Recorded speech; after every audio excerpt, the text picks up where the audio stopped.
आज तमाम पाकिस्तानी अखबारात के अंदर, टेलीविजन चैनल के ऊपर एक बड़ी खबर जिसका तज़किरा रहा वो है इंडिया के अंदर जो इंतखाबात हुए हैं, नताइज आए।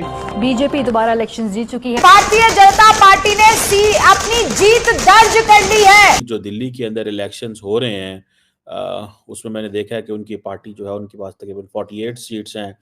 आम आदमी पार्टी जो है वो 22 सीट्स के साथ खड़ी है और बड़ी क्लैरिटी है कि नरेंद्र मोदी जो है और उनकी पार्टी जो है वो दिल्ली के अंदर गवर्नमेंट बनाएंगे। जालिमों मोदी आ गया है, ये बात सच साबित हो गई है। नरेंद्र मोदी जी को कहना चाहता हूँ, मोदी जी इस जन्म में तो आप हमको नहीं हरा सकते दिल्ली के अंदर आम आदमी पार्टी। ये आम आदमी पार्टी के दफ्तर का दृश्य आप देख रहे हैं, फुल फ्रेम पे दिखाइए जरा। आम आदमी पार्टी के दफ्तर का दृश्य है, लॉक लग रहा है, वहां पर ताला लग रहा है। यमुना भैया मुझे माफ कर दो, पिछले 10 साल में मैं आपको साफ नहीं कर पाया। तो आज आप कैसे साफ कर रहे हैं? आप यहाँ क्यों आए, क्यों हैं आप? मैं यमुना भैया से माफी मांगने आया हूँ कि हे यमुना भैया मुझे माफ कर दो और मुझे 5 साल और समय चाहिए यमुना भैया। इस 5 साल में मैं आपको साफ करूंगा एकदम मिनरल वाटर की तरह। कौन है ये लोग? 1 बजे मध्यरात्रि यमुना मैया मेरे सपने में आई और बोली, बेटा केजू क्या कर रहे हो बेटा केजू, 10 साल में अगर यमुना तुम मुझे साफ नहीं कर पाए बेटा केजू तो कम से कम आके मुझसे माफी तो मांग लो। बात तो सही है। माँ ने बुलाया है, जैसे गंगा मैया ने मोदी जी को बुलाया उसी तरह, ठीक उसी तरह यमुना भैया ने मुझे बुलाया है कि बेटा केजू तुम झाड़ू लेके आओ और मुझे साफ करो। सुन इधर बेटे, बात सुन। गजब बेइज्जती है। तो लोग जानते हैं कि अगर आप अवाम से खेलेंगे तो फिर अवाम जो है वो आपसे खेल जाएगी। मोदी है तो मुमकिन है। उससे पहले अभी जो रिसेंटली आपने कहा कि आपने बीजेपी को वोट दिया है, उसने कहा था इंडिया की स्ट्रेंथ जो है उसकी डाइवर्सिटी में है, तो मुख्तलिफ किस्म की कौमें रहती हैं और वो एक पूरा बुके फ्लावर का बनता है जिसके साथ इंडिया है। और इस इलेक्शन में भी आंकड़े आ रहे हैं कि 11% मुसलमान वोट कर रहे हैं दिल्ली में। लेकिन राहुल गांधी का जो जेस्चर्स थे उससे भी मुझे ऐसा ही लगा है, और जो इस वक्त रियलिटी नजर आ रही है, जो इस वक्त सिचुएशन बनी हुई है सीट्स की, उससे भी ये हकीकत सामने है कि सरकार बीजेपी ही बनाएगी। अभी जो रिसेंटली आपने कहा कि आपने बीजेपी को वोट दिया है, पाकिस्तान में और कई जगह पर एक इम्प्रेशन ये है कि बीजेपी जो है वो एंटी मुस्लिम जमात है। साथ आरएसएस के बारे में भी बात की जाती है और कहा जाता है कि इंतहा पसंद तंजीम है और मुसलमानों पे बड़ा जुल्म करती है। एक कि आपने कैसे पलटा खाया और आपने अचानक से बीजेपी को वोट दे दिया, हुआ क्या है? नहीं देखिए, वोट देना इसको पलटा खाना नहीं कह सकते आप। वोट मैंने इसलिए दिया है कि यहाँ जो विपक्षी पार्टियां हैं उन्होंने एक परसेप्शन बिल्डअप कर दिया है मुसलमानों के लिए कि मुसलमान बीजेपी को हराने के लिए वोट करता है, और एक और परसेप्शन ये है मुसलमानों के लिए कि मुसलमान कांग्रेस, आम आदमी पार्टी और समाजवादी को छोड़कर कहीं नहीं जा सकता। तो मुझे ये दोनों परसेप्शन खत्म करने थे।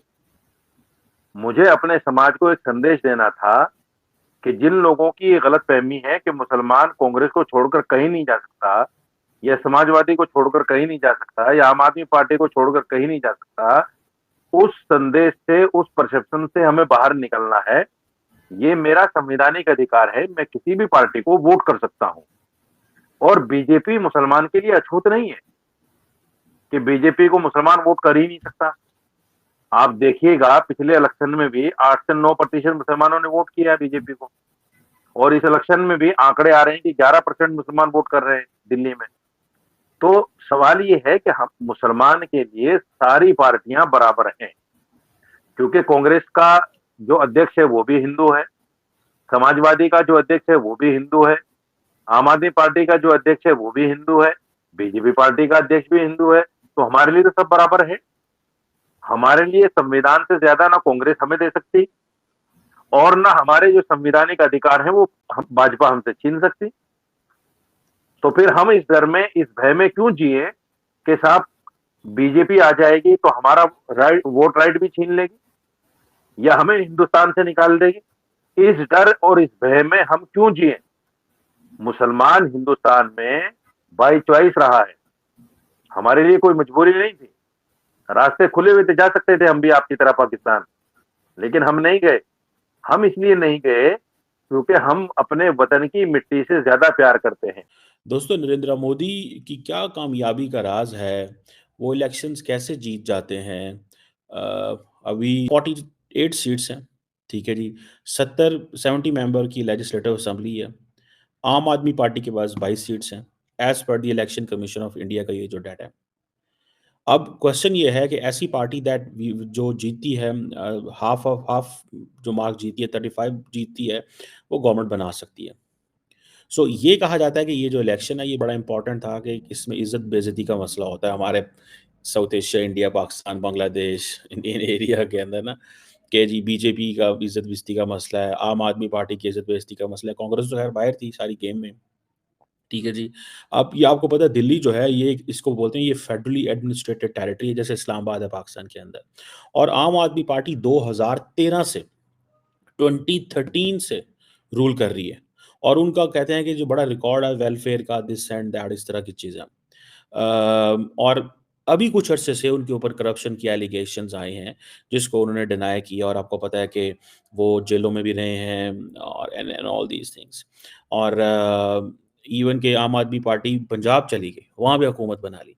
तो दैट वाज वेरी डिफरेंट कि शायद अपने आप को एक्सपैंड कर रहे हैं, लेकिन वो अपनी बेस से ही हार गए, ठीक है ना जी। और देखें, जब से नरेंद्र मोदी पावर में आए हैं 2014 में, दिल्ली में जो है नरेंद्र मोदी के खिलाफ गवर्नमेंट थी, ठीक है जी। सो आप इसी से अंदाज़ा लगा लें ये इस चीज़ को। एक तो ये चीज़। अब क्वेश्चन ये है कि ऐसी क्या, हमें उसको लफ्ज़ नहीं बोलना चाहिए, लेकिन मैं बोल लेता हूँ just to enhance your vocabulary. हमारे पंजाबी में कहते हैं, ऐसी क्या गिदड़ सिंगी है कि मोदी साहब जो है वो हमेशा जीत जाते हैं। और ये जो इन्होंने किया है, इसकी क्या लॉजिक क्या है, ठीक है ना जी। और इसके ऊपर बात करते हैं कि देखिए, सबसे पहले you have to establish the reasons what happened basically. Normally होता क्या है, ठीक है, इतना कोई आसान काम तो नहीं है। होता क्या है, लेकिन एक एक लफ्ज़ होता है, उसे बोलते हैं एंटी इनकम्बेंसी फैक्टर। जो उस वक़्त जो रूलिंग पार्टी होती है, उसका एक एंटी इनकम्बेंसी फैक्टर होता है, ठीक हो गया जी। अब ये सारी की सारी जो बात है, इसको समझने की ज़रूरत है। एंटी इनकम्बेंसी फैक्टर होता है। अब इसमें आप देखें कि एक तरफ हम ये देखते हैं कि जो इंटरनल चैलेंजेस भी हैं, जैसे मैंने कहा करप्शन की वजह आ गई। अब 10 साल से वो हैं, 2013 से थे तो एक था। ये वैसे एंटी इनकम्बेंसी नरेंद्र मोदी के भी थे, लेकिन वो जीतते रहे हैं। सो इट मीन्स कि नरेंद्र मोदी जो है वो उनको एंटी इनकम्बेंसी फैक्टर कुछ नहीं कह रहा। और ये पार्टी जो है, आम आदमी पार्टी है, लार्जली इसको कहा जाता था ये मिडल क्लास की पार्टी है। तो ये मिडल क्लास की पार्टी जो है वो ये एक होती थी। बीजेपी जो है ना, वो एक कहते थे डबल इंजन की सरकार, ठीक है जी। सो ये वो समझते हैं कि अब डबल इंजन हमारे पास है, ठीक है जी। और कि मरकज़ भी आपके पास है, हर जगह सेंटर भी आपके पास है, दिल्ली भी आपके पास है, बाकी भी आपके पास है। तो ये डबल इंजन सरकार जो है ये अब चल रही है। और नरेंद्र मोदी ने ही कैंपेन लड़ी इस इलेक्शन की। और आम आदमी पार्टी की बहुत सारी वेलफेयर स्कीम्स हुई थी, और उन्होंने कहा जी कि हम डबल इंजन डेवलपमेंट देंगे, और ये भी कहा कि हम आपकी करप्शन को भी एक्सपोज करेंगे। अब Narendra Modi is a person जिसके ऊपर करप्शन चार्जेस कोई नहीं है, ये करप्शन की बात कोई नहीं है। ये चीज जो है, that is something which is there. So ये फैक्टर्स हैं, इसको थोड़ा समझना पड़ेगा कि एक तो उन्होंने कहा जी डबल इंजन डेवलपमेंट देंगे, दूसरा उन्होंने कहा जी कि हम आपको जो है वो आदमी की पार्टी की करप्शन जो है उसके ऊपर क्रैकडाउन करेंगे। और मुझे ये लग रहा है, व्हाट आई अंडरस्टैंड, कि आम आदमी पार्टी क्योंकि मिडिल क्लास की पार्टी थी, 22 सीटें जीती हैं वर्सेस 48 है बीजेपी की। मुझे ये लग रहा है कि नेक्स्ट कमिंग डेज में बीजेपी जो है वो थोड़ा टफ टाइम देगी, थोड़ा टफ टाइम देगी। और वो टफ टाइम किसको देगी? वो टफ टाइम देगी आम आदमी पार्टी की लीडरशिप को। ये जो करप्शन वाले केसेस हैं, इनको वो थोड़ा लेजिटिमेट करेंगे। इट ऑल्सो मीन्स कि जो आम आदमी पार्टी है, it lost confidence in the middle class. इनके ना मिडल क्लास से कॉन्फिडेंस छिन गया। मोदी साहब के पास क्या, हालांकि वो कहते थे they had this view of politics of welfarism, ठीक है जी। But at the same issue में देखना यह कि नरेंद्र मोदी, और अगर आप देखें उनको क्या नाम है उनका,